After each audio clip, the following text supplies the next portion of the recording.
Hello and welcome to this edition of Today's BLUF. I'm PFC Godinez here with this week's news.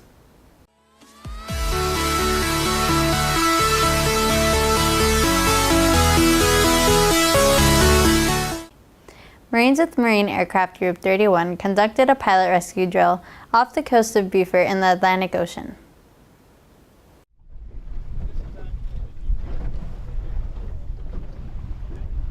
Marines with Marine Aircraft Group 31 participated in a mishap drill that took place on April 25th off the coast of Beaufort, South Carolina. During this exercise, Marines were positioned 3 miles off the coast in the Atlantic Ocean and collaborated with search and rescue efforts from the United States Coast Guard in Savannah, who came and retrieved them from the water and take them to Beaufort Memorial Hospital. Through the exercise, pilots gain knowledge and confidence in their emergency flight equipment and the search and rescue procedures in case of a mishap over open waters. The exercise also increased cooperation between civilian emergency responders and local military. The bronze medal was awarded to Captain William Paxton with Marine Fighter Attack Squadron 251 aboard the Marine Corps Air Station Beaufort on May 5th. I hope this serves as a reminder of what it is that we do. So we're launching, sorties day in and day out here from Beaufort, and at the end of the day, we need to be ready when we get that phone call. And the other end of the line, we got, the guy now 4 people removed from Captain Paxton, serving that same job at 2-8, who's pinned down by enemy fire and says, I need effective fires here, here, and here, so that I keep my guys alive. It is an honor to receive this award, and just know that, the Marines of 2-8 and Task Force 528, some of the Brits that were out there, those guys, they're incredible. I mean, they go out, they do this on a daily basis. They do these raids, and those that, that have been a part of that and seen that, they, just put their pack on another day in the neighborhood, and there they go. And it's incredible. So it's an honor to serve with you guys, and I promise you this, the thing that keeps us around is being able to serve with like-minded individuals wanting to do our nation's bidding, to look after our brothers. So thanks again. Hoorah. Marines with Marine Attack Training Squadron 203 from Marine Corps Air Station Cherry Point, North Carolina arrived for training aboard Marine Corps Air Station Beaufort on May 9th through May 22nd.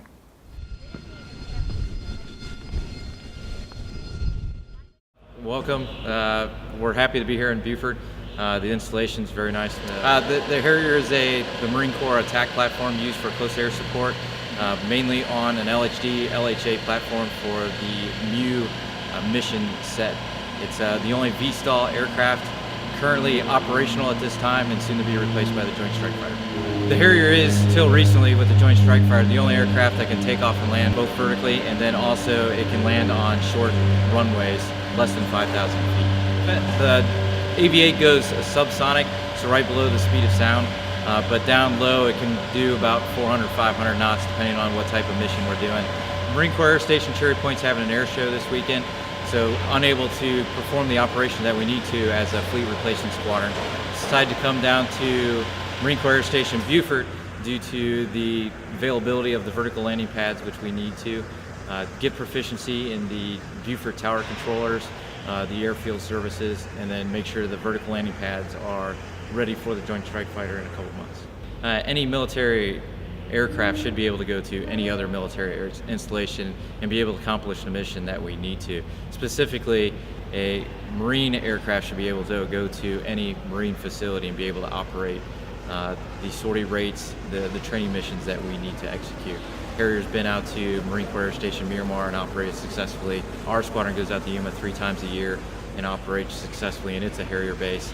And then Beaufort, with the Joint Strike Fighter, going to be going to 3 or 4 different Marine Corps air stations throughout the world, needs to be able to operate. And this was a unique opportunity to help out Beaufort and prepare them for the future of marine aviation, which is going to be the Joint Strike Fighter. Marines with aircraft rescue and firefighters participated in a fuel burn training exercise aboard the Marine Corps Air Station.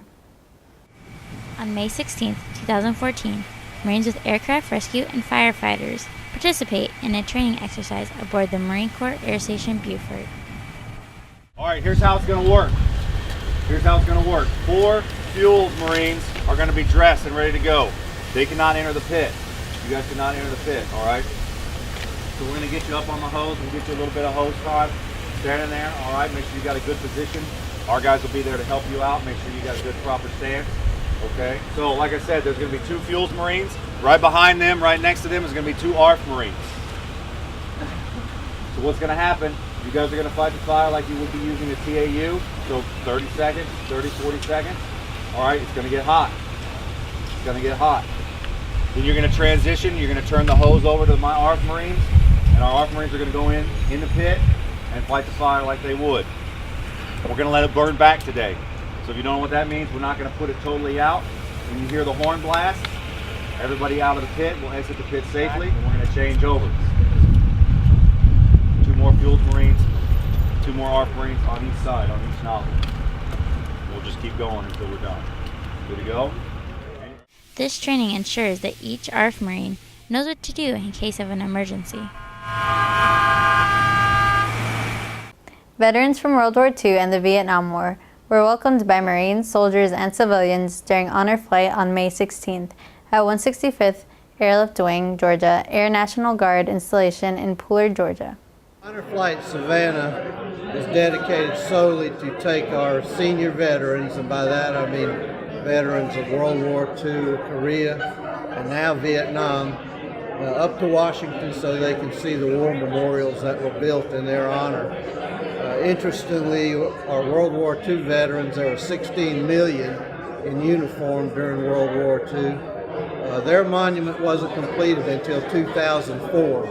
The war was over in 1945. It took our country a heck of a long time to build that memorial, and it weren't for groups like ours taking veterans up there, many would not be able to go and see the memorial that was built for them. So it's our honor to transport them. In addition to the World War II, Korea, and Vietnam memorials, we go out to Arlington for a changing of the guard.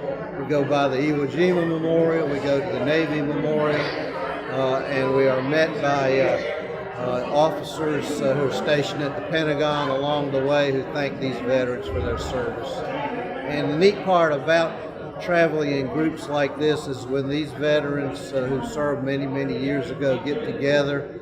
Initially, they're a little reluctant to talk about their experiences, but as they bond with the other veterans in the group, they start to open up a little bit, and they tell some really incredible stories of things that are hard to conceive of in this day and time. So it's a great opportunity for us. We couldn't do it without public support. We're totally publicly financed, and for that we're very grateful. A Memorial Day ceremony was held at Beaufort's National Cemetery for all service members and civilians to attend on May 26th to honor those who fought for our freedom. Good afternoon. I thank you for taking time to attend today's Memorial Day observance. As you know, Memorial Day means many things to many people.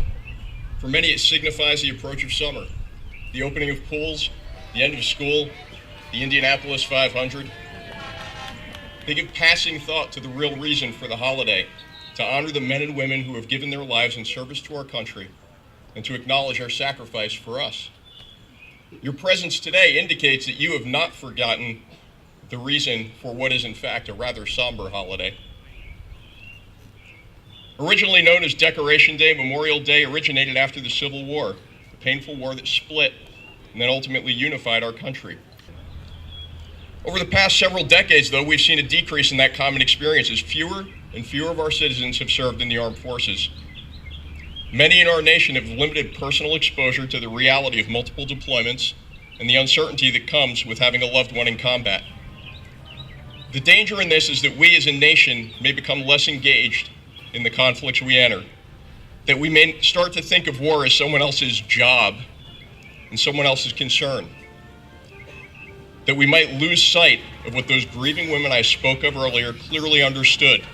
Those lost in war were lost not just to a family and friends, but were lost to our nation and for our nation. The turnout at the parade today and your presence here encourages me and reassures me that this has not yet happened. Memorial Day has not lost its meaning and simply become a 3-day weekend. and we continue to value those who sacrifice their future to preserve our nation, just as those decorating the graves of Civil War soldiers did over 100 years ago. I thank you for being here. I thank you for taking action to preserve the meaning of this day, and I would encourage you to continue to spread the word. Thank you very much.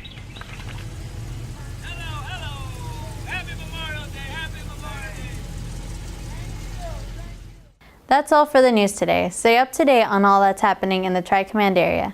You can log on to our official social media websites on YouTube, Facebook, and Twitter. Don't forget to tune into the next edition of The Bottom Line Up Front.